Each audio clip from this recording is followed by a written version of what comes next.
So I wrote Be the Perfect Student, and I chose this because trying to live up to the expectations makes me lose a part of myself, because I would be spending time doing things that don't really make me happy.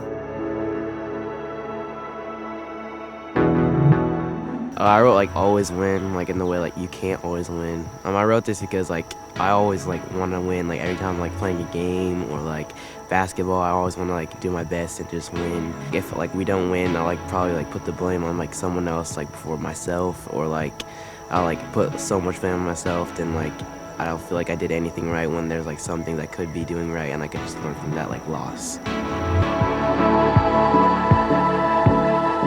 I wrote down that you always have to be happy, because I feel like, especially with teens my age and even adults nowadays, there seems to be this stigma that you're not allowed to show emotion and that you always have to be happy, but that's just not true. I mean, we're all human. We all have the same emotions. You're not the only one going through it.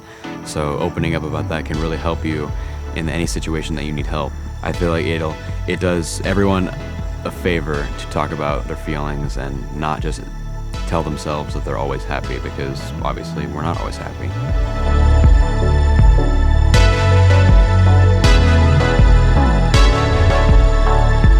The next expectation I have is never allowed to fail, which kind of feeds into perfectionism, because you don't think you can ever fail, and if you do, you're like ruining your life. People continue to work and work when they don't think they've reached that limit, and often people use things like alcohol and substances to try to help cope with that need and to keep going. As I've seen it with like people that I know at my school who have tried to do it all to, to make a really good college resume or something, or live up to other people's standards, and they actually resort to going to other methods of coping with their anxiety and stress from it. It's important to avoid those because they have very bad turnouts, and what happens after you get into that, it gets addictive and it continues to happen, and that is not a good way to go.